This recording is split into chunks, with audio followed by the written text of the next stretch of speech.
We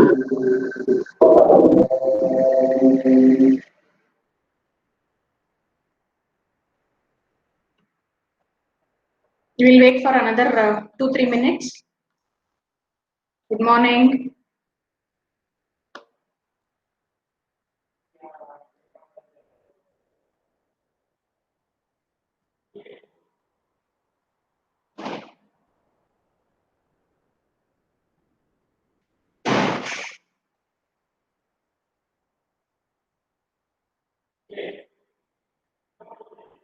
There are others, they'll join.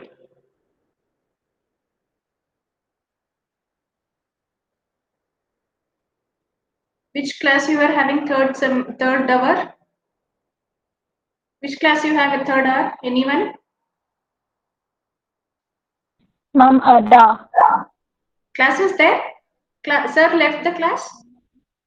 Yes, ma'am, he left. Okay.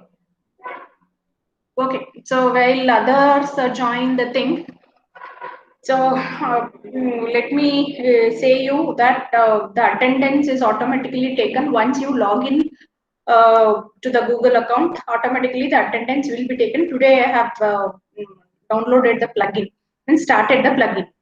So, but today because it's a trial, I don't know how it will work out. So I'll just take the attendance at the end because still some of them are joining. That is one thing. And one more thing, you can see in the chat window. In the chat window, I have just given you some quiz questions. 5 questions have given. You please complete that. And it is very easy, multiple choice question. Only 5 questions are there, and you please submit that. That is also one thing. So every class we have to do it. Quiz as well as attendance link automatically it will be taken. Which time you have logged in, everything will be recorded because it's just plugin for the Google Meet. So that's what one thing I just want to say. So we'll wait for another 1 or 2 minutes, then we'll start.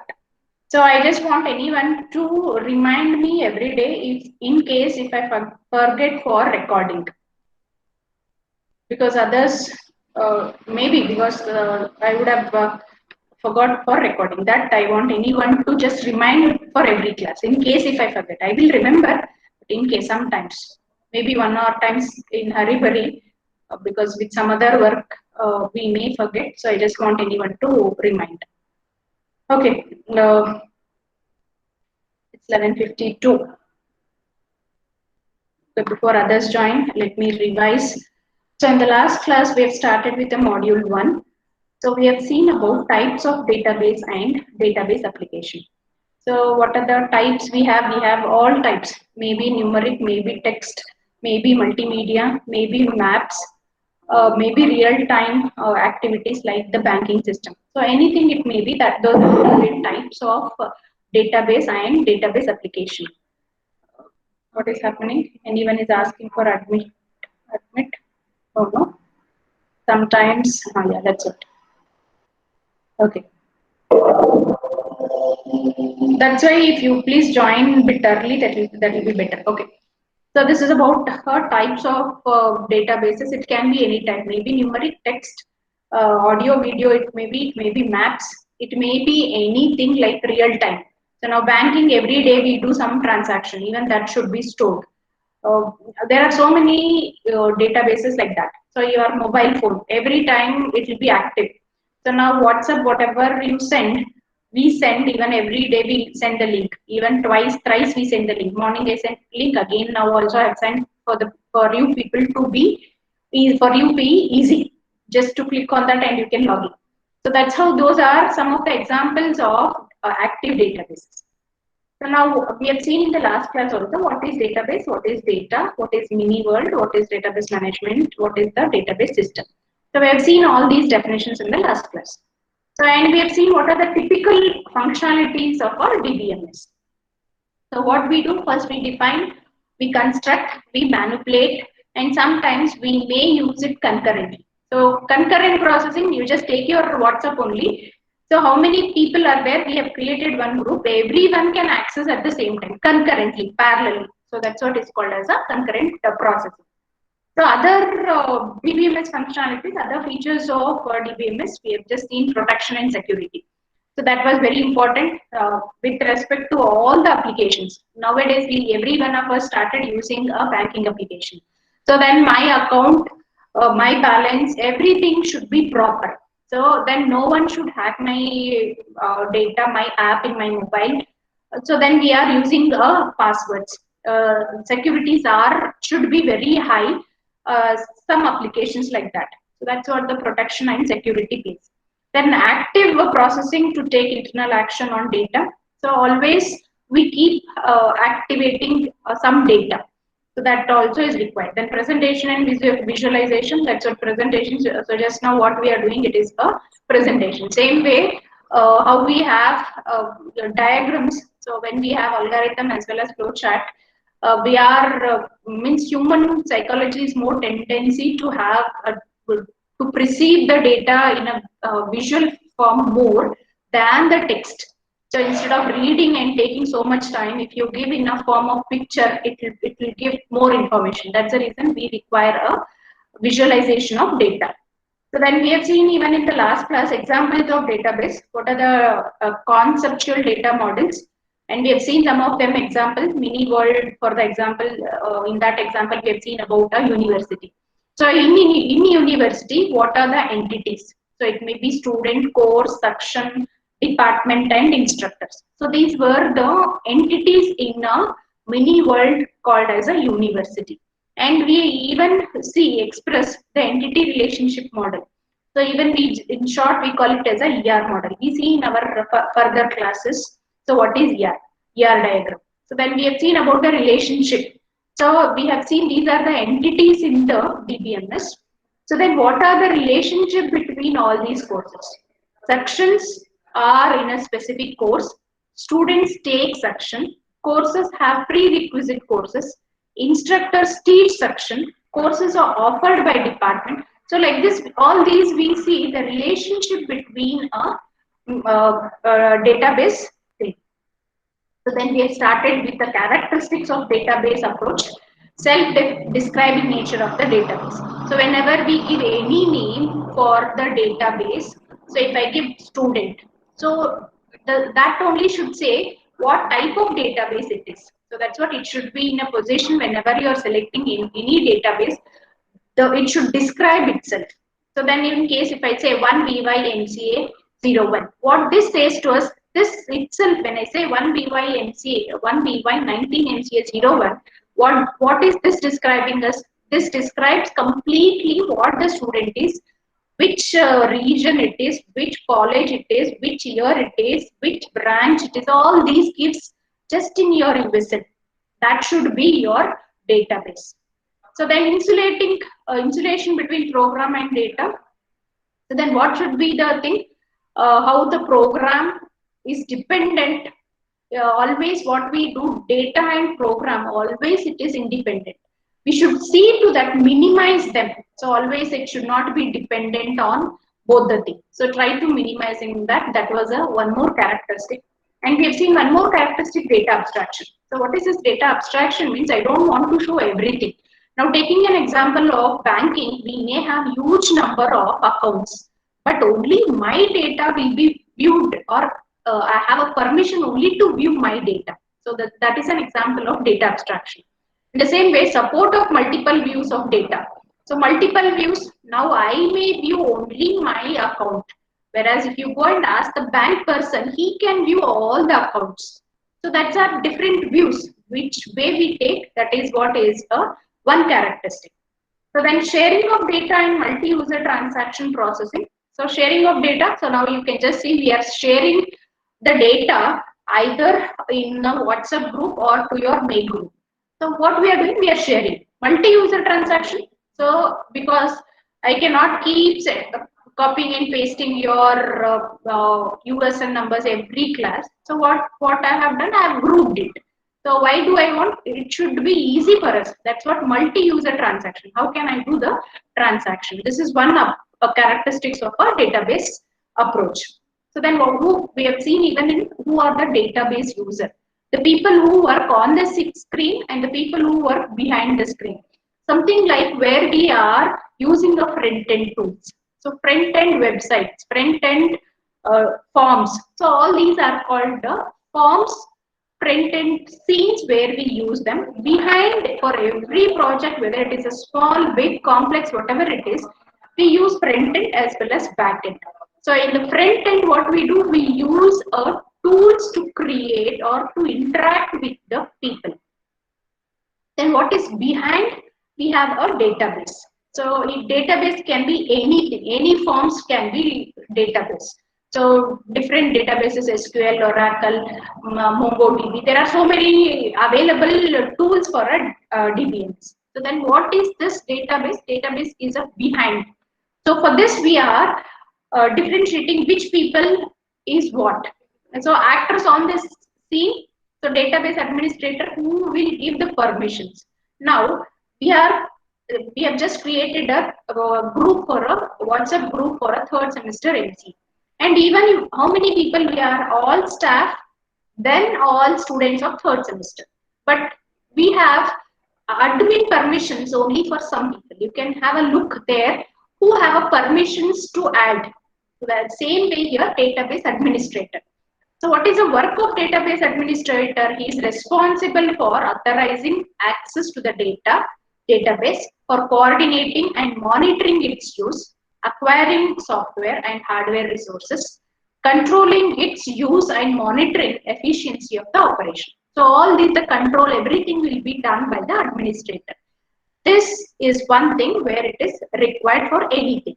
Any project you take, whether it is a small, big, whatever complex, administrator will be there for every project. The database designer responsible to define the content, structure, constraints, and functionalities or transactions against the database. So what we do in database design, who is going to design? Now in your lab, you're doing first program. So in the first program, there are 5 tables. Before you start, you should analyze what this program is there in the DBMS or in your DBMS lab. So, and we in the last lab, we have told we have created some tables. We have created 5. What is a name we have to give? What is a column names we have to give? What data types we have to give? So, who will do all this? This is what is called as a content, along with that structure. How many columns should be there? How many tables should be there? Which column should have a primary key? That's what the constraint. And what is a work or the transaction with this database? That's what is a database designer. They must communicate with the end user and understand their needs. That's what a database designer is. Sorry. Then end user. Who are end user? So now the people who are not the administrators. So in your WhatsApp group, there are so many 53 people. Out of 53, 3 or 4 people are administrator, your classmates only, and some staffs, not all staff, again, some staff are administrators who can add any people or who can delete some people. So that's what here. Other people, they are the end users. So they use the data for queries, reports, and some of them actually update the database content. So these are the end users. So same way, when we ask something, I just want to some people's or some of your students' number, I don't have. Because in your WhatsApp group, though you have your numbers, we don't know whose number is what, because we don't know their names. So then what I'll do, I'll call someone and ask.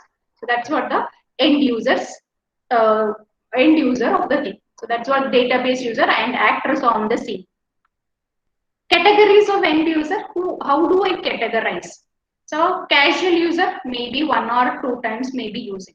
Suppose the staff are not taking third semester subjects. So then they are casual users because they are no way related, at least for this semester, because they are not handling any subjects for you. Still they are there. Those type of people are called as a casual users. Navy or parametric.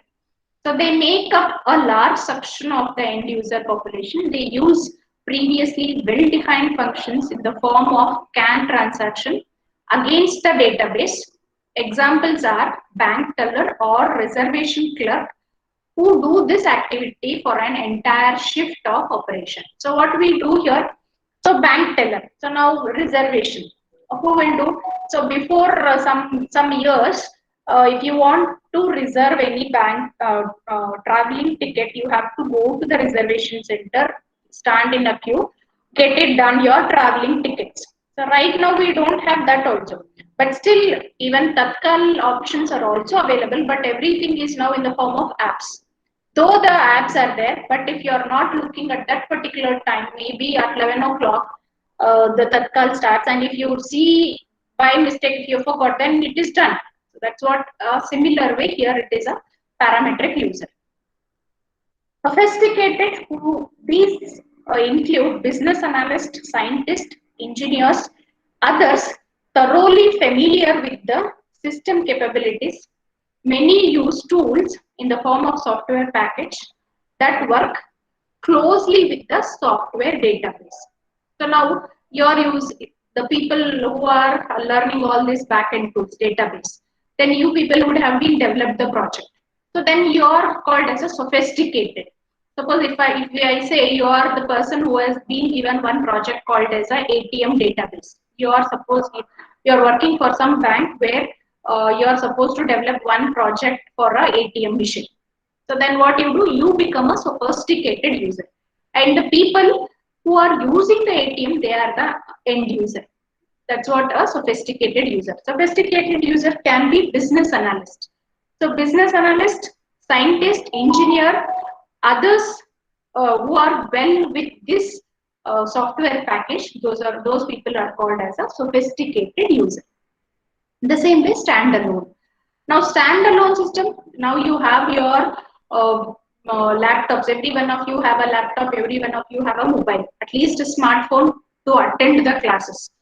So then what is this? If you don't have connection, if you don't have internet connection, then that becomes a standalone system. So mostly your ATM machines, so though the transactions are there, but it is standalone system to withdraw the cash, because the cash has to be loaded manually and it should be done. So then I can say that with respect to cash, with respect to ATM, then I can call it as a standalone. Mostly maintain personal database using ready to use packaged application. An example is a tax program user that creates his or her own internal database. So now for your PBL projects or your 6 semester project, you do your own small projects. So then how are those? Those are a standalone where you create your own small internal database. So that is one example of standalone database.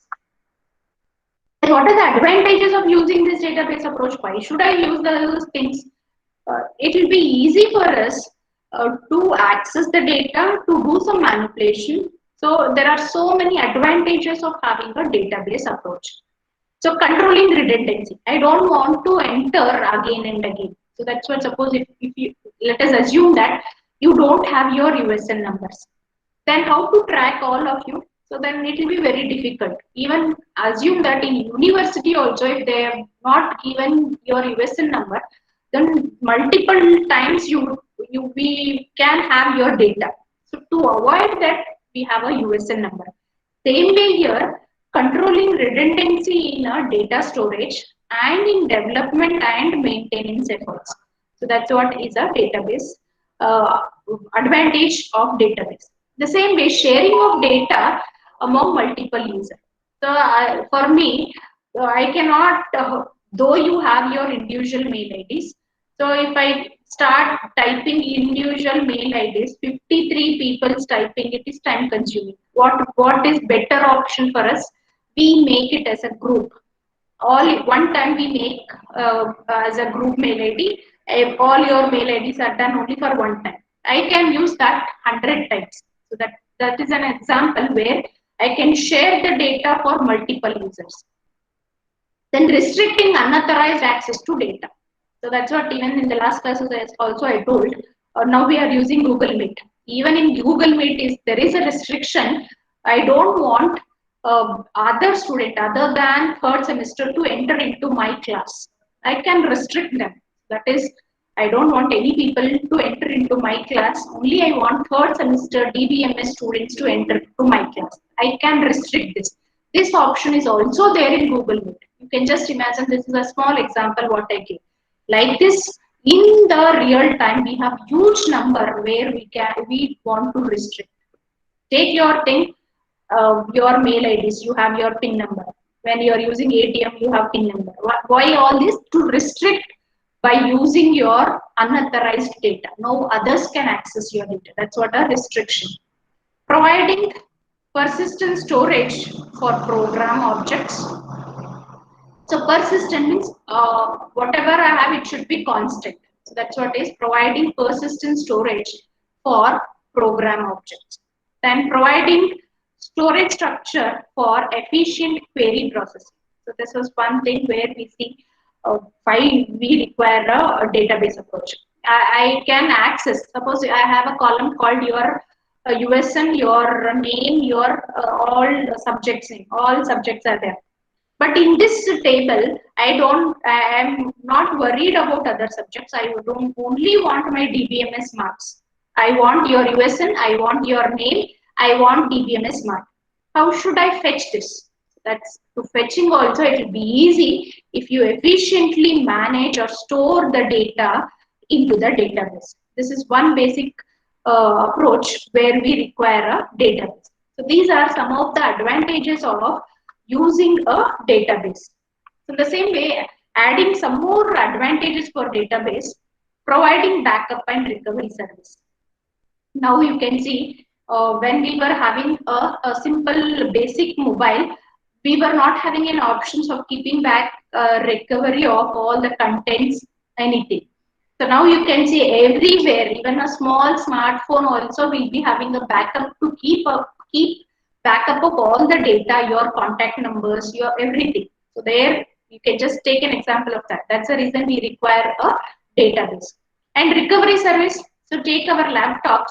Suppose if one time operating system get corrupted, I want automatically to recover the operating system. Then we have a recovery services even in a laptops. Nowadays they are giving us, because small things they don't want, the company people don't want to keep coming and doing the servicing. So automatically it should be done. That's the reason it will be given in a inbuilt laptops or inbuilt things where automatically recovery services will be done.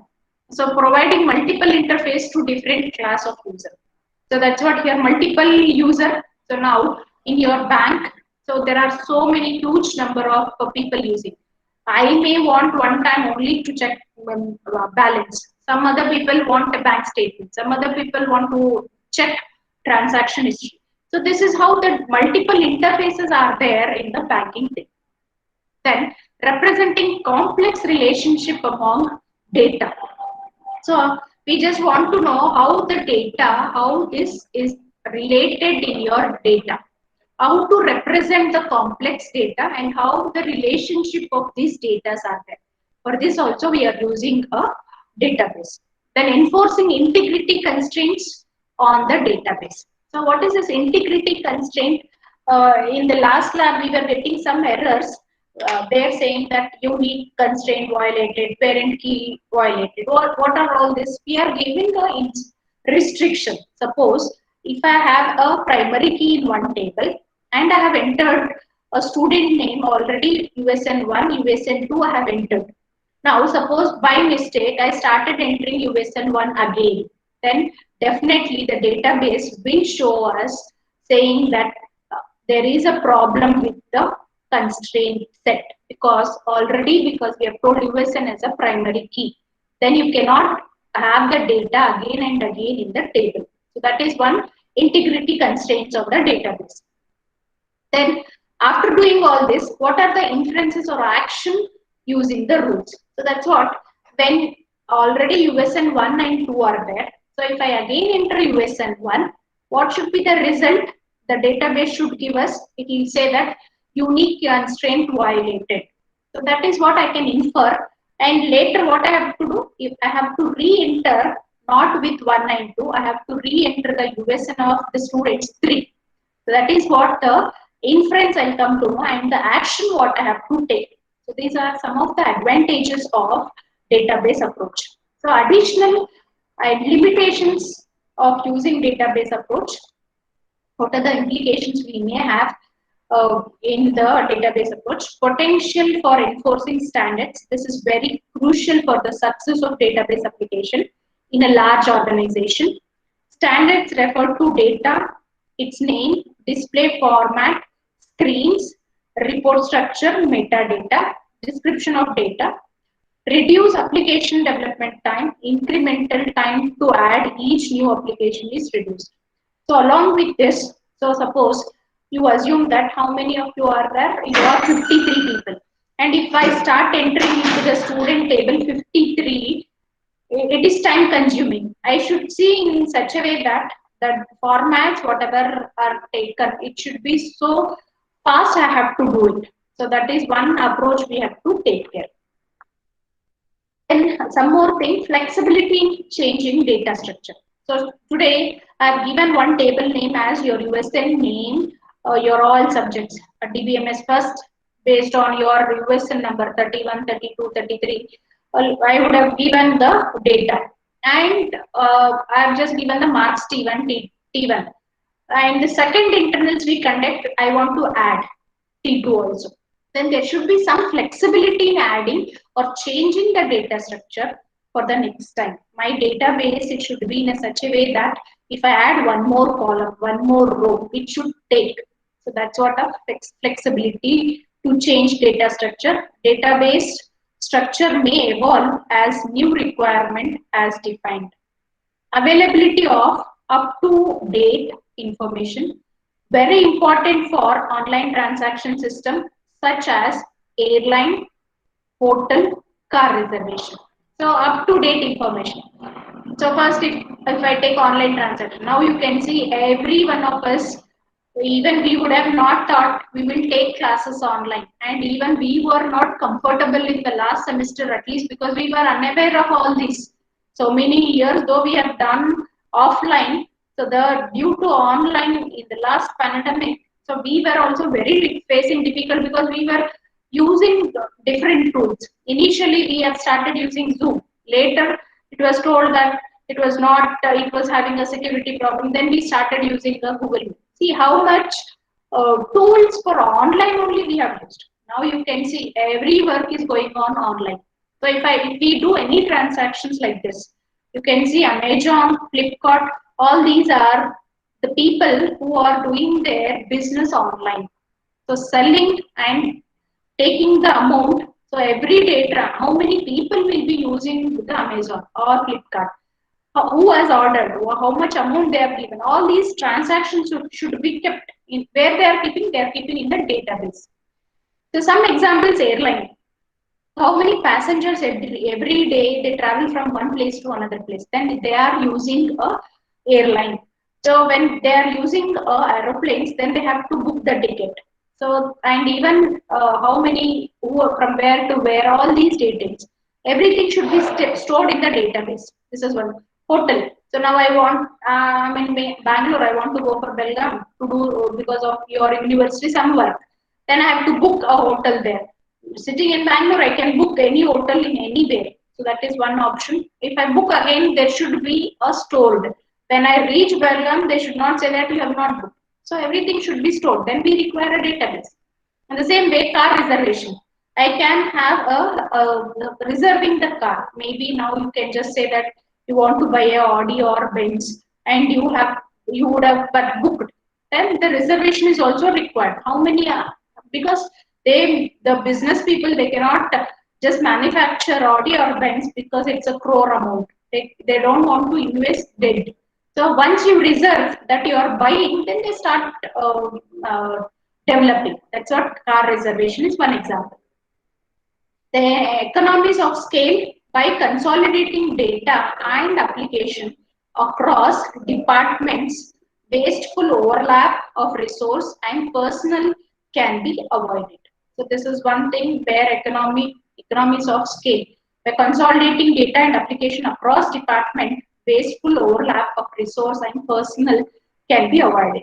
So now what we are doing, so every day we are taking quiz, every day now started using some plugin where automatically the attendance will be taken because I know who has entered at what time, who has left at what time, everything will be recorded. Now it is not required for me every day to take your attendance. So that is one economy. I can save my time. Then what? How was this database before? Are they were not using? Yes, they were using. So just take a real-time example.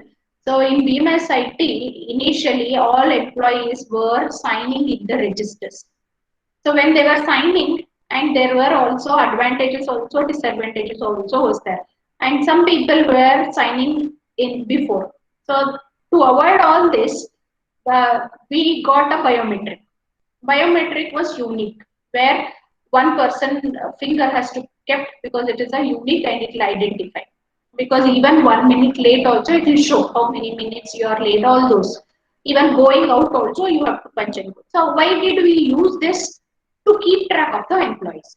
Now you can see because since from March, because due to a hand infections, we have stopped. So see, the technologies have developed, but though there are technologies, still there are advantage as well as disadvantage in this. So this is how the database.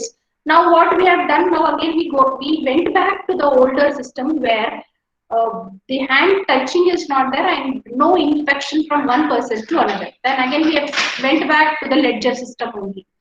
So you can see maybe because of some situations we are doing that. But maybe some time down the line there may be one more technology where without touching or without infections we may have developed. So that's how the projects or technologies keep changing. So the historical development of database technology. When did they start? How did they start? What was the different modules? What were the different actions they have done? We just see them. Early database application. When was this database came into existence? It was in the 1960s. And even in 1960s, before that, there was something called as a hierarchical and network models. What is this hierarchical? Means first level, second level, third level, fourth level, hierarchy. So that's how that models were there in 90. Even in a network model. So then introduced in mid 1960s and dominated during the 70s. So these were there. These models, database application models, were there in 1960s till 1970s. But this was okay because where in those times we were sending. So you would have at least remember. Nowadays we have smartphones. In those days we were having just a small Nokia one where 1100 to 100. What we were even for incoming also they were charging and outgoing also they were charging and SMS also they were charging. That was the days when in 1960. But nowadays even in your WhatsApp they are not charging. How much day every day we send the WhatsApp huge. But now you can see how the technology has improved and this from 30 years down the line we were paying just for incoming calls also. But now even when we are sending huge image videos also it is not charged. How the invention of different technologies this is happening. A bulk of worldwide database processing still occur using these models. Still there are these models are used in the database. And in 1970s, we were having something called as a relational model database system. The model that was originally introduced in 1970s was heavily researched and experimented with IBM and universities. So relational DBMS products emerged in 1980s. Though in 1970s, this RD started relational model database approach and they were doing all the research, same way how the coronavirus vaccines has not yet still come. We have a new disease and still the vaccination has to come. Maybe sometime it was that's how we do. The same way here in the relational DBMS, it was in the 1980s. So then historical development after those, then we have object-oriented application. So OOMD, OODBMS were introduced in the late 1980s and early 1990s to cater to the need of complex data processing in CAD and other applications. So initially we were only incoming, outgoing also we were paying, and even in SMS also we were paying. Later of some days they were restricting that these many SMS will be free, and that too if any festivals come, they were charging. So that's how the data was processed that time. And later you can see this CAD and other applications. Now you can see even Google Map also we are able to use in our smartphone. So this is how the complex applications are coming day by day. And some years down the line, if I want to withdraw the cash, I have to go to bank, stand in the queue and withdraw. But after some years, ATMs were there here and there, and we were able to withdraw the amount. So this is how the technologies are changing, and even the applications also are also changing. Their use has not taken off much. The data on a web and e-commerce application. So you can see some 30 years down the line, we were not having all these online shopping one. So recently, maybe some 20 years down the line, we have all these Amazon, Flipkart, all this. So we started trusting the people and we start doing business online. So when we want to do online business, then we require a web as well as e-commerce application. To develop all this, we were using a HTML. And along with this, now you can see there are huge number of tools, not only HTML, there are so many things like XML, all these have come into existence because people started trusting on the online. With links among pages, this has given rise to a new set of applications and e-commerce using new standards like XML. So extended markup language. Initially there was HTML. Now you can see even extensions of extended versions of the languages were also there. The extended database capabilities, new functionality is being added to the BMS in the following areas. Scientific applications, so you can even see so many movies where they show how many transactions, how many things are required, what are the scientific applications we do. So all these, so Chandrayaan was released. So how much distance it has traveled, what time it has taken, how much, when it will reach. All these were the scientific applications where we use a database, keeping track. How much time, how many minutes, all these you would have seen in some movies also. They will show, see now it is gone, it is distance, this much it is traveled. All these we were seeing. So now image store and management. So now you can see your Google Map. I don't know, I am going for a new place. Now you can see using Google Map, we can see how much distance I am, how much time I may reach, what is the time, what is the budget, everything we'll be able to calculate just by Google Map. So this is one technology where it has come into existence. Audio and video. So even we have, so those days we were not able to watch movies or listen to songs. However, there initially we were having a radio where Doordarshan were the people who were giving the audio, only we were able to listen, at least when we were small. Later on, TVs have come, and that was a dome sized, where only one or two channels were there. Now you can see what are the different varieties of TVs available, and what are the different huge amount of channels are also available, and different options are also there. So then how to manage all this? In that case, we require a audio and video data management. So initially, when at least we have seen what is when we were doing those days, we were having the CDs, we were having the floppies, where we were storing our programs there.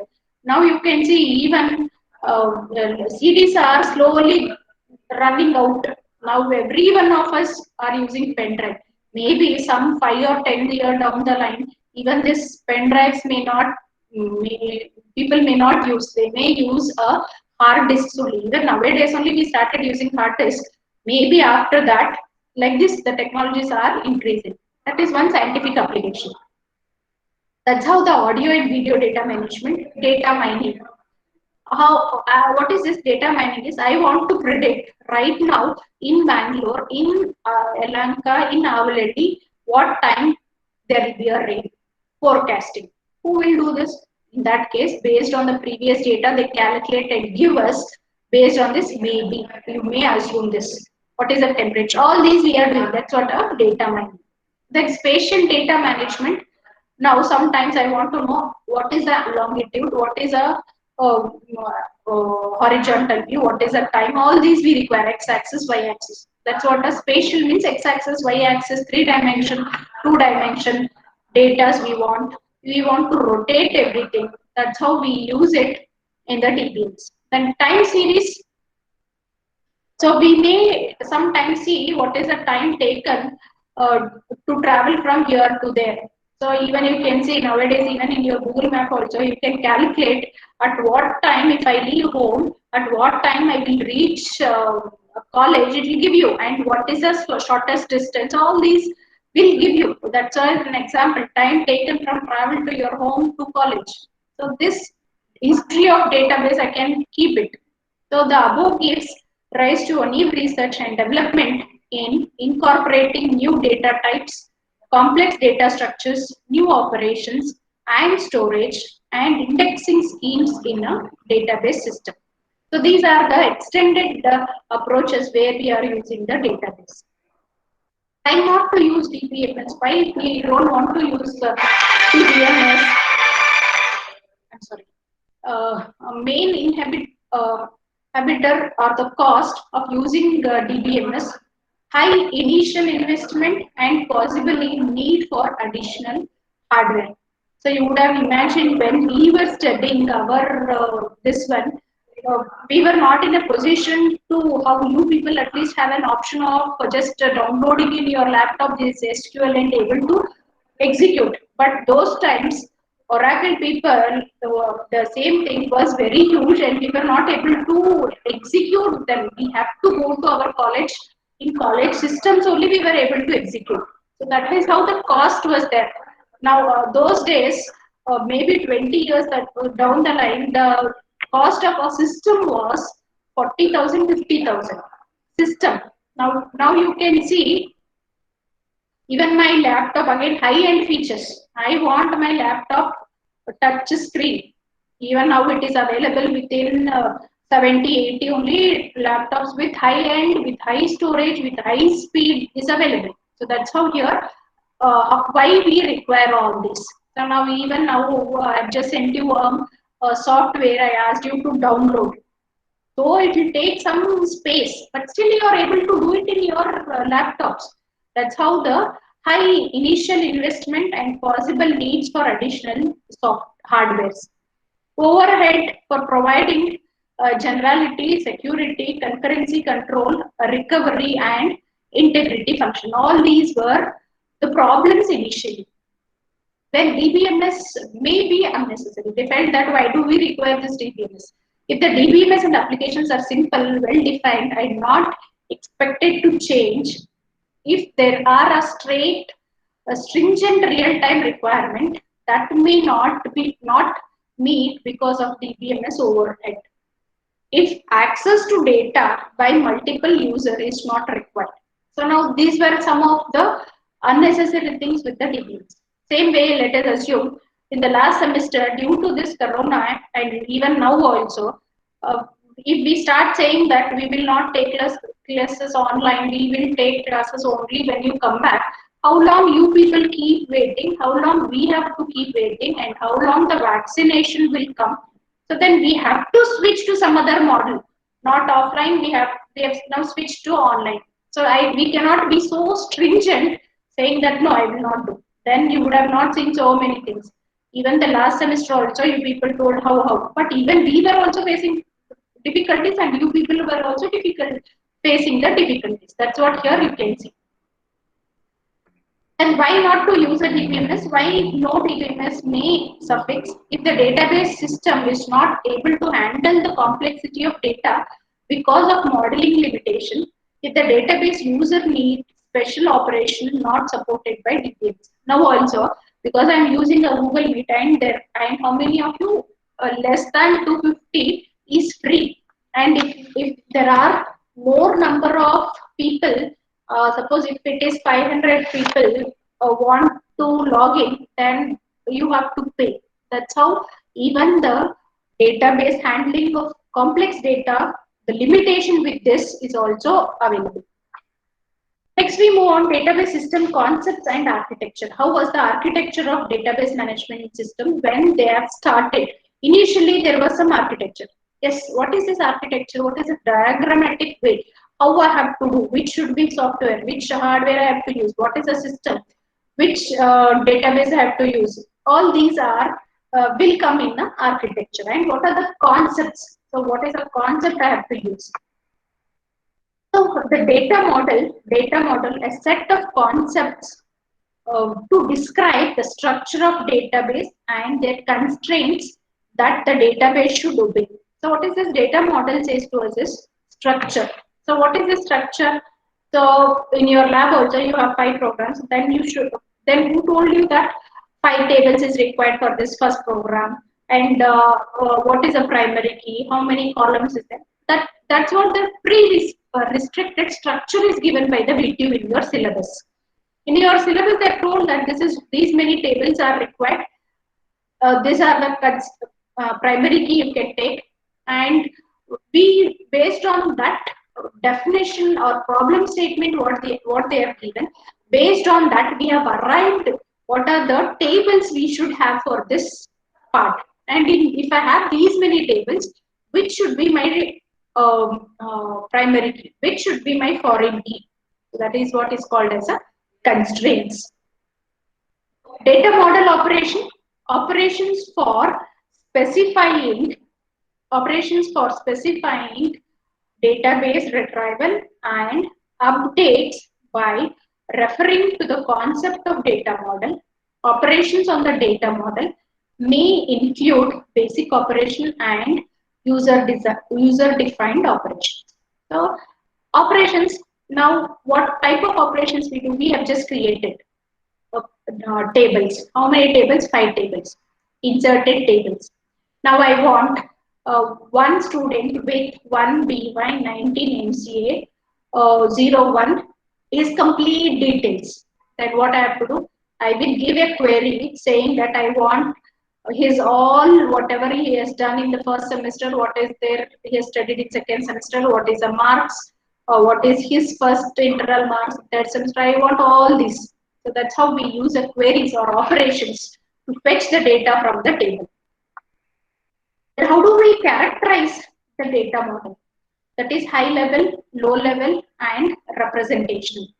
So even a high level, we call it as a conceptual or a high level or a semantic. Data model provide concepts that are close to the way many users perceive data, also called entity-based or object-based data model. So we just initially characterizing how should be the data model.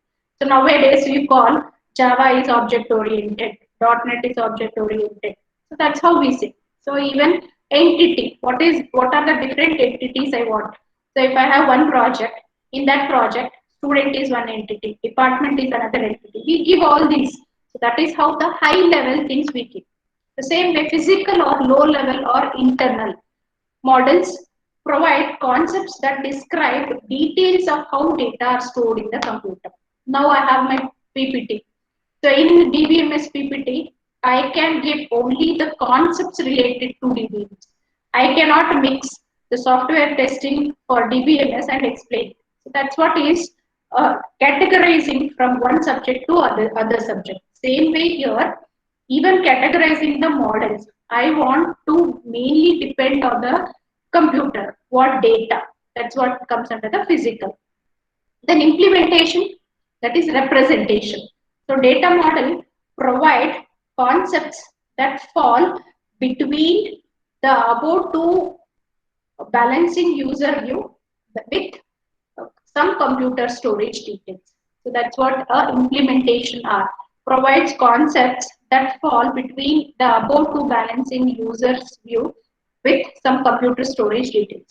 So now suppose you think that when you are buying a laptop or when you are buying a mobile, you see what is the capacity, what is the storage, what is the speed, all those you see. So the same way here, when you are using any operations, how should be the storage of the computer, what are the details, can I balance all these, that will be coming under the implementation. Just now we have seen about the history of DBMS. Now we see about the history of data models. Which model has come in which year and who invented it? How many years he took? All these we see in the history of data model, and we stop after this. So the history of data model, relational model. It was proposed in the year 1970 by E.F. Codd. He was working for a company called as IBM. First commercial system in 1981 and 82. Though they have started in 1970s only, but the first commercial system was developed in the year 1981-82 to do some business transactions. So in those days, commercial products were DB2. You would have seen those days they were using a DB2, Oracle, SQL Server, Sybase, Informix. All these were the database names when in the year 1970s they were using. And later in 1981, you can see this in 1981 and 82 was the first commercial system developed. That all these were based on a relational model. All these databases also, when they have developed, they were using some concept called as a relational model. What is the relationship between this data with this data, this table with this table? So if I am creating a student's details as one table, marks as another table, university marks as another table. What are all these relationships? From student, which student has TBMS marks, which I want to know out of 51, which student got highest marks. So what is the relationship? All these are based on the relationship. That's how the relationship model has come. So the network model, the first one to implement by a Honeywell in 1964-65, and that was called as the IDS system. So adopted heavily due to the support for Codacil in 1971, later implemented as a large variety of systems by IDMS. So even they were having the versions. Nowadays also you can see there are so many versions of operating system. In the same way, they were also first they have started with IDS, later they have started with IDMS, and later they started with DMS 1100, that is Unisys. Then images was done by a HP. Different people, different industry people. Now IBM has done something. Honeywell industry has done something. Later Unisys was another thing. Then HP was another company. So in the same way, because the competitor, as the competitor increased, even the software development was also increased. So then VAX DMS was also there. So who developed this? Digital Equipment Corporation was developed this VAX DMS. So these were all, but all these models were using a concept called as a network model. Then later, they started with hierarchical data model. So implemented in joint effort by IBM and North American Rockwell around 1965, resulted in a IMS family of systems. Most popular model, other systems based on this model, that is System 2K. So who developed this? SAS was the company who developed this model called as a hierarchical data model. So then object-oriented data model, several models have been proposed for implementing the database system. One that compromised a model of persistent, and it was a O programming language such as C++. So now even nowadays, even in the last semester, you have studied about data structures using C++. Same way, there are so many object-oriented models where they still use. Then Smalltalk, additional systems like Orion, all these were there. So along not only object-oriented models, still they want to improve that. In that case, we were using a object relational model. So most recent trends started with the Informix Universal Server, exemplified in the last latest versions of Oracle. So you can see there are so many versions. So 10i, 10g, 10h, all these are the versions because they are increasing the features for the earlier version. So then DB2, SQL Server, etc. These were all the models or tools developed and they were using the concept called as a object relational model. So I'll just stop here and we see in the next class what are the advantages of having a hierarchical model advantage and disadvantages. So still I have 5 minutes of time. I just want to cross verify your, everyone done with your quiz? Everyone got the quiz? No, ma'am. It is there in the chat window. I have pasted the chat window. I told you even in the beginning also. It's on. It don't show, ma'am. Not showing, ma'am. Not showing, ma'am. Chat window. I'll just resend again. I'll resubmit again. Click on that and complete it. Still you have the time. So meanwhile, I'll take the attendance.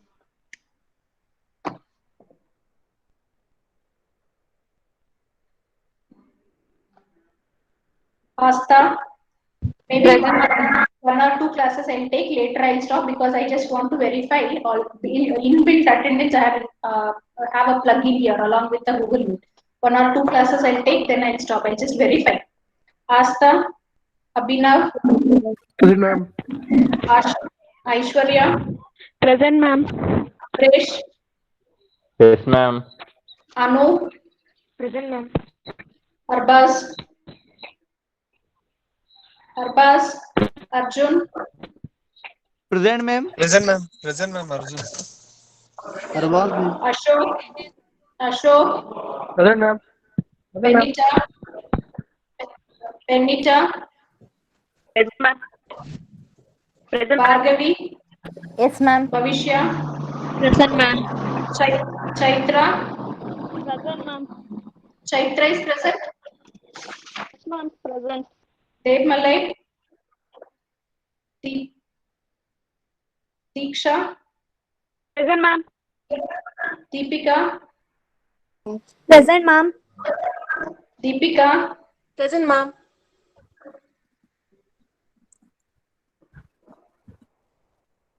Murli Krishna. Present, ma'am. Gangubai. Present, ma'am. Gudiya. Present, ma'am. Harshit. Present, ma'am. Chunar. Present, ma'am. Junjar, ma'am. Junjar. Kavya. Present, ma'am. Kishore. Present, ma'am. Lata. Yes, ma'am. Present, ma'am. Manisha.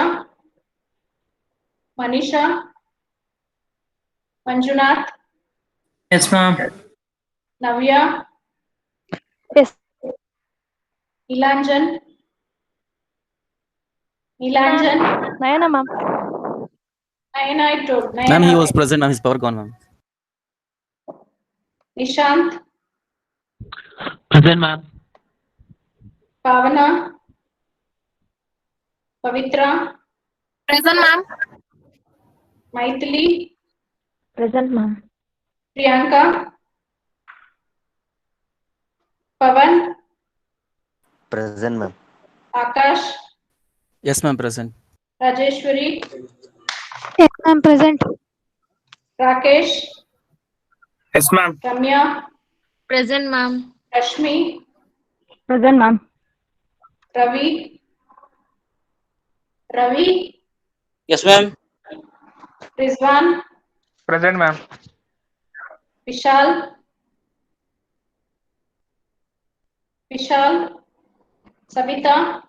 Yes, ma'am. Shruti. Present, ma'am. Present, ma'am. Neha. Yes, ma'am. Spurti. Present, ma'am. Srinidhi. Present, ma'am. Srinivas. Present, ma'am.